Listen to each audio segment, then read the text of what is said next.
Un jour, nous avons décidé, avec Fadila Mehal, ainsi que toute notre équipe, face à cette crise qui fait rage en France, face à cette précarité, à toutes ces femmes... Merci. Face à toutes ces femmes qui viennent frapper à la porte de notre association, ces étudiantes, ces foyers monoparentaux, ces femmes à la retraite, qui n'arrivent pas à se loger, qui n'arrivent plus à payer leur loyer, qui n'arrivent plus à nourrir leurs enfants.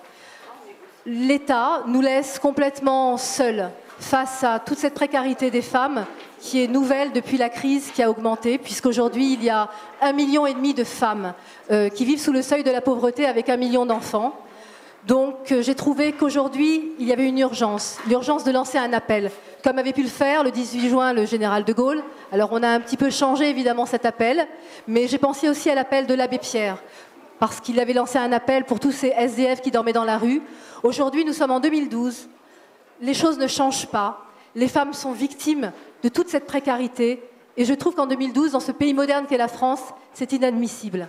Donc nous avons lancé cet appel avec les Mariannes de la diversité et Fadila Mehal, à qui je laisse la parole. Eh bien écoutez,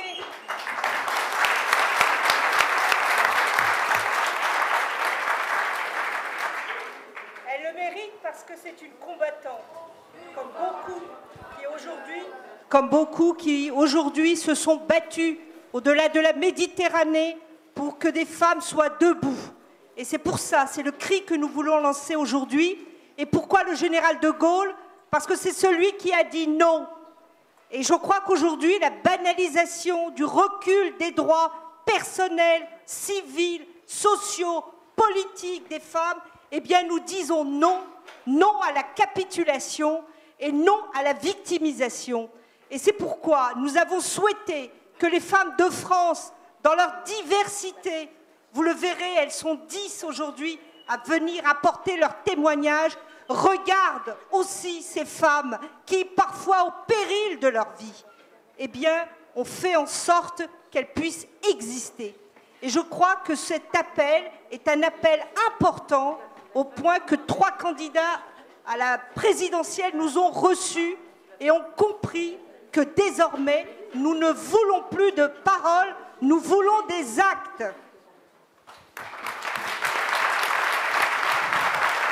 Une bonne introduction. Je voulais vous dire aussi que l'ESG, effectivement, nous accueille avec beaucoup de bonheur, n'est-ce pas? À voir votre sourire.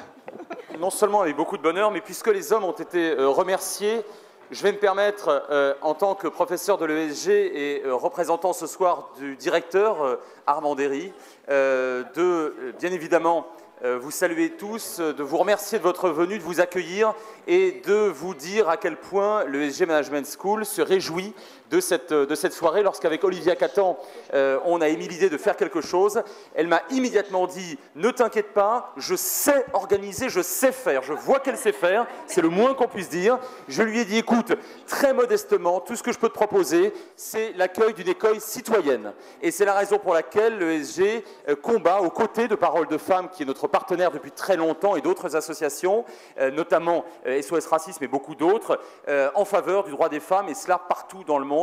Je me tais, car je suis un homme, et je vous souhaite à tous une très très bonne soirée. Bienvenue à l'ESG Management School. Merci beaucoup. Merci de votre accueil. Beaucoup de personnalités sont présentes du monde artistique. Je vois Jean-Pierre Mocky qui n'est pas loin. On va demander d'ailleurs peut-être à Jean-Pierre Mocky de nous rejoindre. Il va peut-être venir nous dire un petit mot. Il représente la jante masculine. Et puis notre parrain aussi fidèle. beaucoup de politiques.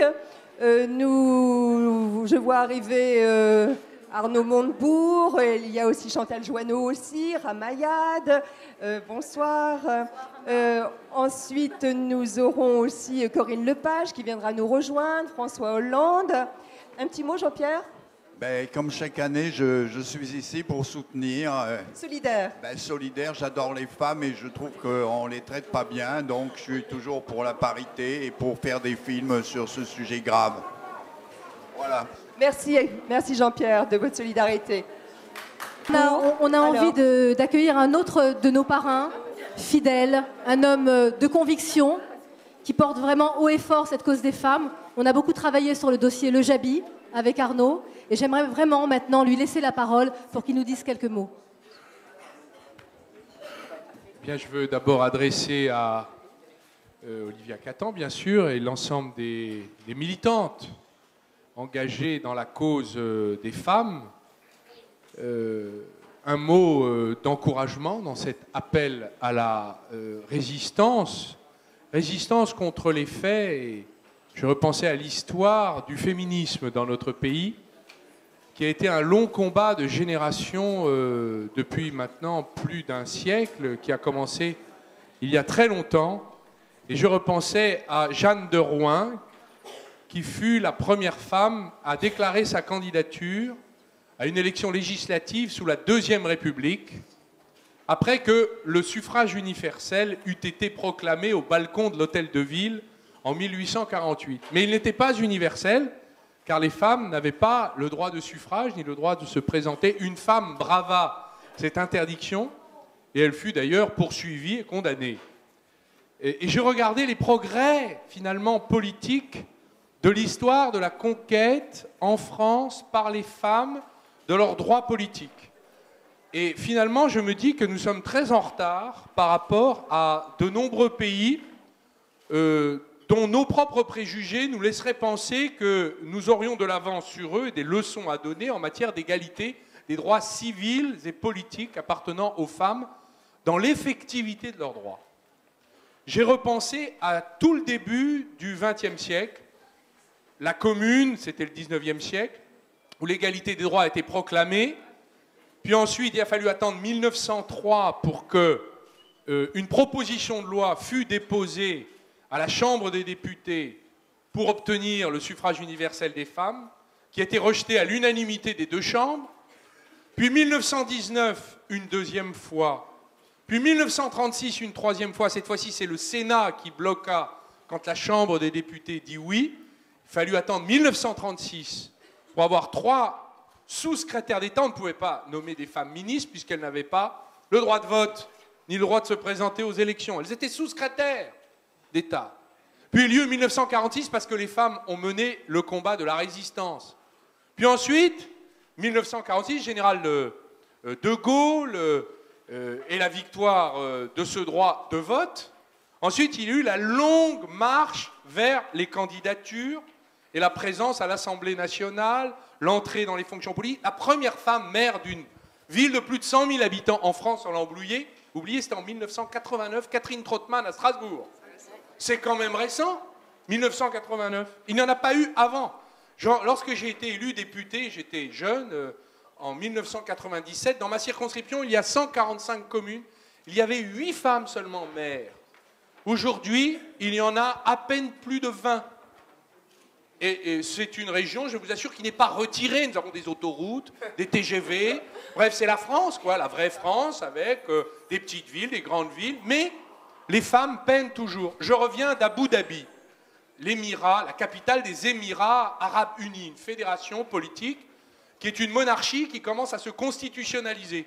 J'ai été reçu au Parlement des Émirats d'Abu Dhabi par une dame voilée qui était la vice-présidente du Parlement, qui n'a pas de pouvoir délibératif encore. C'est un pouvoir consultatif. Mais cette dame m'a dit, nous avons 17% de femmes dans l'Assemblée consultative qui joue le rôle de Parlement et qui négocie avec l'émir, donc le roi, cette monarchie pétrolière. Je lui ai dit 17%, vous en avez plus qu'à l'Assemblée nationale française. C'est dire à quel point nous sommes 65e dans l'ordre des pays du monde pour l'égalité de traitement des femmes dans la représentation politique. Dans ma circonscription, j'ai décidé, après 15 années de mandat à l'Assemblée nationale, de ne pas me représenter. J'ai donc pris la décision d'aider une femme qui a réussi à arracher un canton dans mon département et dans ma circonscription, à s'implanter pour être la candidate qui défendra les couleurs de mon parti. Nous avons eu droit à toutes sortes de noms d'oiseaux, y compris contre moi, des jeunes hommes qui voulaient, évidemment, comme des jeunes coqs impatients, prendre cette place. Ce fut très difficile. Les partis politiques, le système politique est aujourd'hui très réticent. Donc la résistance me paraît être le bon mot. Il y a évidemment un combat à porter par les femmes, mais aussi par les hommes.